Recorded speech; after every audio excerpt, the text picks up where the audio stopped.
On today's video, I'm going to be talking about why we use OBS with an ATEM Mini Pro. Now, there is a handful of comments in my live stream video on how to live stream on why do we use OBS with ATEM Mini Pro, because and I understand the logic behind it, because ATEM Mini Pro has a built-in streamer there, and so you can stream directly from the ATEM Mini Pro. You don't need a MacBook or a computer to do the streaming for you, and I get that, but here is why we do it. Number one, it has more versatility. It allows us to do more creativity, and it really just gives us more functionality in our live stream in particular, and so that's why we use it. I'm going to show you how we use it here today, so check it out. All right, so now what we got here opened up here, you can kind of see this isn't the greatest view ever, but I have OBS opened up on my computer there. We have our ATEM Mini Pro set up here on the desk. We have two camera angles, right? We got camera 1, we got camera 2, and then we have a still image. And so if you know your ATEM Mini Pro, you know that you can add up to 4 different inputs. That could be 4 different cameras. That could be a computer input where you're going to have a video or some kind of graphics go on, or if you want to share your screen and show what you're doing there to your live audience or live stream audience, you can do that. And then you can also have one loaded still. Now, this is one thing that is a bit of a downfall or limiting factor at the very least for the ATEM Mini Pro, is that you can only have one loaded still image on the ATEM Mini Pro at any given time. Now, you can alter that on the fly and add different graphics in, but it's just a still image, and so it's not a motion graphic. And I think if we can get to the point where it's a motion graphic, that would be huge. So ATEM, Blackmagic, if you're listening, if you watch this, I think that would be huge if we could add a motion graphic, even just a small file to the still image. I know it's a still, but it would be super helpful just for live stream purposes and just as a place setter in a live stream setting. But this is what we do. And so check out the computer screen here. All right. And so we have OBS opened up, our Blackmagic ATEM right here. We titled that because it is our ATEM Mini Pro. And so that's our switcher. So when we have this highlighted and selected, whatever is live from our switcher, our ATEM Mini Pro, that's what is going to be on our live stream. So if I go to camera 1, there you go. If I go to camera 2, we got that angle. And then of course we have the still, or if we want to fade to black, we got that as well. And so you guys probably know those different things already, but that's what we have, and so that's what's set up here. Now, I don't have the audio input here. Typically on our live stream, we stream a church service, and then we have a mix that comes from our soundboard into our ATEM Mini Pro, and then you would see the audio levels going on here,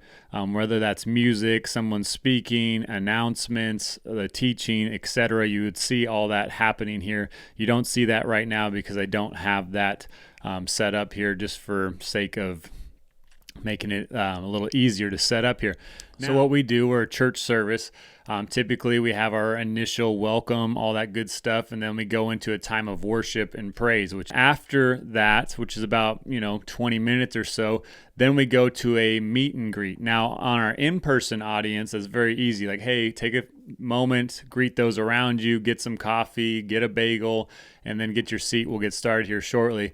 But that provides some awkwardness for our online live audience as well, because now they're just kind of hanging out, waiting, watching people walk around or whatever it might be, or they're just looking at a still image like this and they're like, did the stream freeze? Did they forget about us? Did the internet go down? They might not know. And so for audience retention purposes, you don't want the still image up there more than just for, 10 seconds if you're referencing it. But if you're going to have that still image up there for, say, 3 minutes during a little bit of an intermission, again, your online audience might leave because they're like, hey, the stream froze.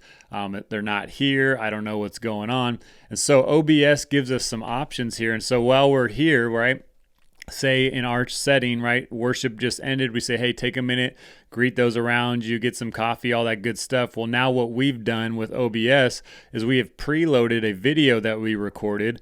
Here it is. It's labeled Online Intermission 2.0 because it's the second version of what we've done. We kind of we try to record a video that'd be for that season. So in the summer, there's some different things that pertain to the summer. Now we're into the fall, and so we got a new video here. And so check it out. And so once that goes, so say we, hey, welcome, you know, or hey, take a minute, greet those around you, get your coffee, all that stuff. Now what we do for our online audience is that we click the online intermission, and it cuts straight to this video. But you can see there is that it's a personalized video we have made for our online audience that says, hey, if you're joining us online, we're glad that you guys are here today. Here's some ways that you can engage in the service or the live stream today, and some other announcements that might pertain to the online audience in particular. So the reason we do this is because we want to try to personalize the online stream. We want them to feel loved and that we care for them, and that we're trying our best to break down some of these technical barriers like chat room, typing in the chat. People don't like to do it, but we want to encourage them. Hey, you should do it anyways because it encourages other people. It develops an atmosphere of fellowship, of community. And so that's why we do that. And so OBS gives us that option. Now, say you're doing other things, your YouTube video, right? Like if you have your own channel and you have your own little like logo intro video, while you're live streaming to your audience, you're like, hey, what's up, guys? Welcome to today's stream. We're glad that you guys are here. We're going to be talking about, you know, why we use OBS with our ATEM Mini Pro. Stay tuned. We're going to check it out. And then at that point, you can cut to a video on your OBS that you've preloaded that has your logo. It has like your little theme intro video. And then it'll cut back to you, and then you can continue your stream. Or maybe if you're someone who has affiliates and you have these different sponsors and stuff, like, hey, we're going to take a moment. We're going to talk about one of our sponsors. You can click a pre-recorded video that you've already uploaded into OBS, and you can cut right to that clip pretty seamlessly. It's very smooth transition. It's very natural for your live stream audience or someone joining later on. So I like that. And so what we have here is our online intermission, right? It invites the online stream to just join in. We're glad that you're here.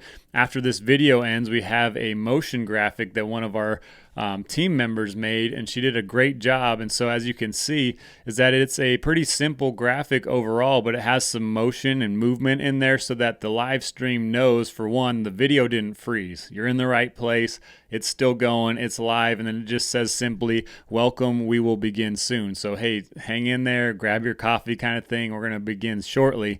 And then while we're in person, we're getting set up, we're getting my notes are set up, getting my Bible open, I'll motion to the live stream team like, hey, I'm ready to go. And then once that happens, we'll go back to the ATEM Mini Pro, and we'll cut right into camera one, and we'll say, hey, good morning, everybody. Welcome to the Fervent Church. We're glad that you guys are here today. Open your Bibles to XYZ, and we'll get started. And so that's why we use OBS, because it gives us that functionality, whereas the ATEM Mini Pro alone doesn't allow us to upload motion graphics or pre-recorded video content. And so I think it's pretty smooth. It's pretty slick.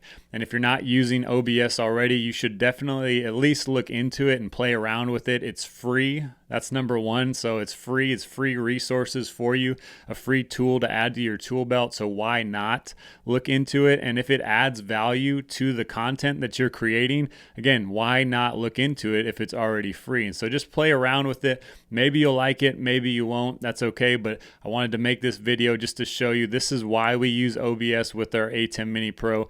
It provides some extra flexibility, functionality, creativity, and hopefully our desire is to have a more seamless online production for our online audience. Hey, if you like this video, if this